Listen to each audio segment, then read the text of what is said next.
Inni kun ka biyya alaati yani kinooti originaalinatti wal caalee jechuudha kaaniin kanaafi kun tokkoma kinooti karaariidha garaagarummaan inni qabu karaariidha malee wanti hundi isaatu tokko jechuudha carqiin isaa akkanas fakkaata kun garaa keessa isaati jechuudha kun battala isaa jala gabarii isaati kun illee kinoo akkasuma kun gabarii isaati jechuudha gabariin isaa illee baay'ee yabbuudha kun ammoo garaa keessa isaati kun duuba isaati jechuudha duubni isaa akkana jira kun ammoo iyyuu kana jechuudha kun baay'ee furdaadha illee akka isboonjiti illee jechuudha inni kuni kinooti inni kun baay'ee originaalidha illee kaan caalaa jechuudha keessi isaa kinoo akkana jira inni kun 12,000 kunniin lamaan ammoo 9,900 kinoo inni kun ammoo karariin isaa jechuudha kinoo kanniin kararii kanniin qaba kararii akka booraasanii buleedha gurraacha garasiitii fi adiidha kinoo kana kunillee akkana fakkaata karariidha jechaadha kunniin sadiin tokko kanniin sadiin tokko kunillee kararii isaati kinooti kararii isaati jechuudha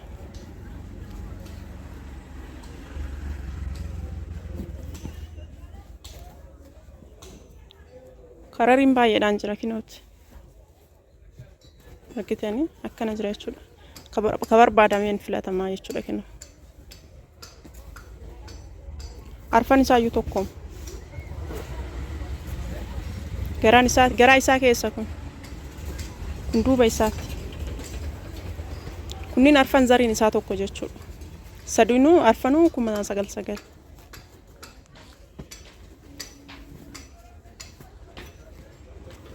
ammallee ammoo ka qannasuun jira maandinaale isusita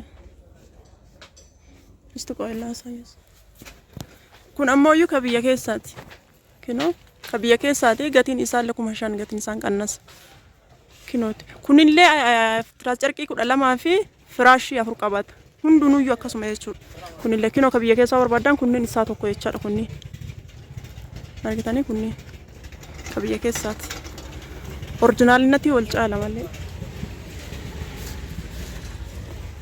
kinooti kun ka biyya keessaati karariidha malee kun ka biyya keessaati jechuudha kinoo ka isin mul'isanii karariidha malee ka biyya keessaati garuu iyyuu gatiin isaa 5,000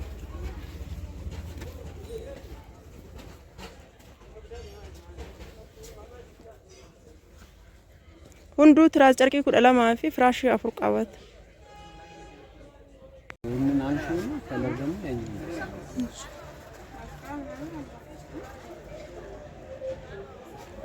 ብዙ አይታየም ብዙ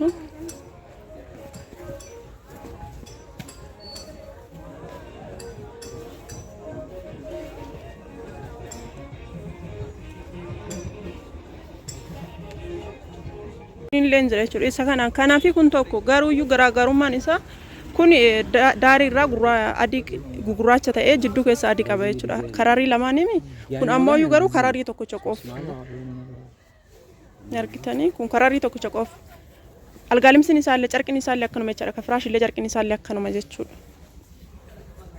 kinooti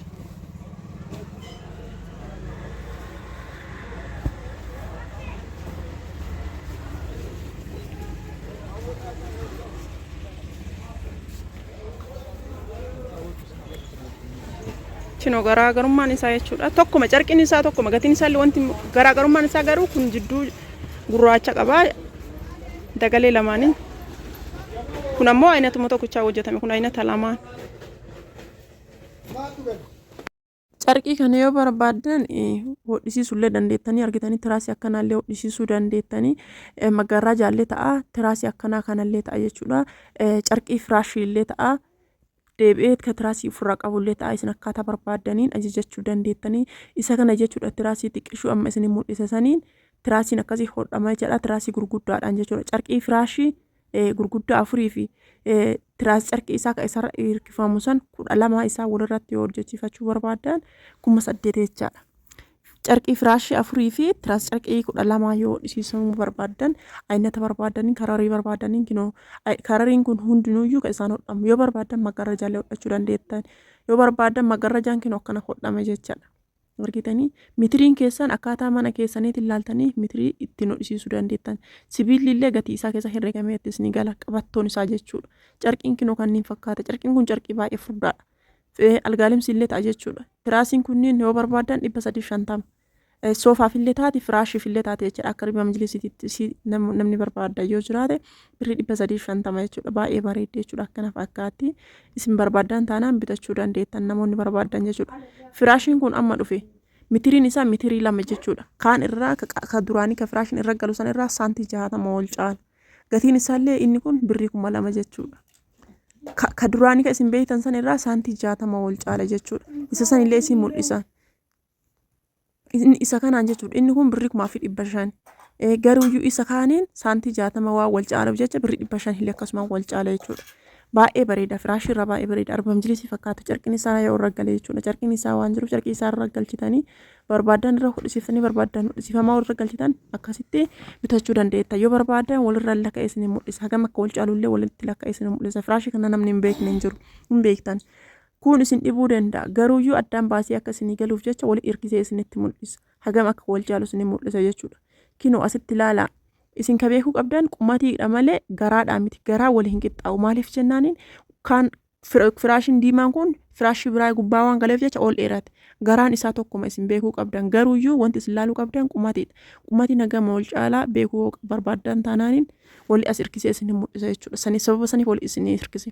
Kinoo asiin gara olaanuu kanaan caafii lamaan isaa wal qixxeessee isin mul'isa jechuudha. Kinoo gara olaanuun caafii lamaan isaa wal qixxeesse.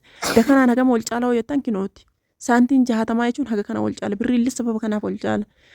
Firaashii kaawwan 3-4 bituu irra diimaa kana 4 bituu irra dheeraa kana 3 yoo bitan manallee isin bareechisa jechuudha. Inumaayyuu firaashii gabaabaa kana 4 bituu irra kana 3 bitachuu caala jechuudha. Baay'ee bareedaallee faashinallee yeroo ammaa kan itti fayyadamaa jiru sirri beekamaa jiru jechuudha. Namni itti fayyadamuudhaan Shaashamannee keessatti isa kana jechuudha. Namoonni riba majlisii galfachuu hin dandeenye isa san galfata. Tiraasii tana bitachuu barbaadan taanaan birrii 160 fireen takkaateen jechuudha. Firaashii duratti san bitattanii carqii firaashii yoo bitan taanaan tiraasiin isin barbaachistu tana maaliif jennaan tiraasiin tun wanta akka qallaalii jedhu miti. Hin jira kanaa gad olillee hin jira. Birriin isaa kana caalullee hin jira. Garuuyyuu saalooniidhaaf ta barbaachiftu isii tana. Amma tun algaa irratti bakka irra ciisaniif hin barbaachifti. Garuuyyuu gatiin isii birrii 250 jechuudha. Argitanii garaagarummaa isii argitanii tun 250. Ta dura isin mul'ise sun birrii 160 garaagarummaa qabdi. Tun garuuyyuu bakka ciisinsaatiif algaatiif yoo ta'e malee taantu irra mijeeffatudha jechuudha saalooniidhaaf. Firaashii algaallee namoonni bitachuu barbaadan akkana fakkaata. Gatii isaa barbaadan taanaan namoonni bitachuu barbaadan keessan na dubbisuun irraanfatina. Firaashii baay'ee oriijinaalii ta'ee fi bareedaa kinoo qabadhee isin dhufee jira. Namoonni barbaadan keessan na dubbisuu hin irraanfatina. Jaalatan taanaan meeshaa sirna sana akka jaalataniin na dubbisaa isiniin jedha. Baay'ee babbareeda. Firaashii baay'ee oriijinaalii fi baay'ee babbareedudha. Firaashiin tokko hin jira. Yeroo muraasan booda ka gachiisu cinaa tokkoon gad dhoqqatu hin jira. Garuuyyuu firaashii oriijinaaliidha firaashiin kunniin jechuudha. Hin jira akkasiisuun illee inni kun garuu baay'ee oriijinaalii ka ta'e bareeda jechuudha. Gatii isaatii fi isallee bitachuu barbaadaniin keessan na dubbisuun irraanfatinaa isiniin jedha. Akkana fakkaata firaashiin keenya. Haala kana fakkaata jechuudha. Asumaan saskiraayib laayik sheer gochuun hin irraanfatina. Osoo saskiraayib hin godhin laayik hin godhin biraan darbinaa Oromoo.